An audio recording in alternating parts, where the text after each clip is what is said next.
Hello, this is my Evinrude etec 90. The controls are here, so if I turn the key, we will get warning lights on the dashboard all going out. Turn the key, and she starts up sweet as a nut.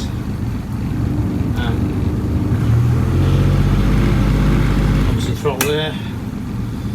If you put it into gear, obviously it revs a lot more. These have got a protection on, so you can't over rev them when they're not in gear, so just on idle.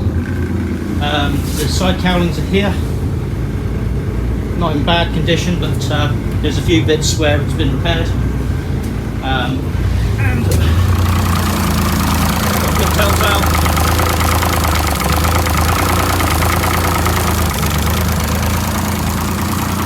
So yeah, if you're interested, it has got a few things that need sorting out, and those are going to be in the description of this video. Thank you.